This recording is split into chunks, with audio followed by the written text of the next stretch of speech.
কিসের জন্য, কি কারণে, কোন ষড়যন্ত্রের কারণে, কার স্বার্থে আমাকে অ্যারেস্ট করা হলো, আমিও প্রশাসনের কাছে জানতে চাই। বর্তমান যারা সরকার আছেন, সাম্যের কথা বলেছেন, বৈষম্যের বিরুদ্ধে আপনারা আন্দোলন করেছেন, সরকার হটিয়ে নতুন সরকার এসেছেন, তাহলে কি এই বৈষম্য? তাহলে অনেস্ট রাজনীতির সততার কিসের মূল্যায়ন?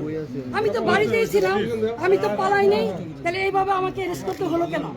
সেই জবাব জনগণের কাছে চাই, জনগণই দিবে ইনশাআল্লাহ। জয় বাংলা।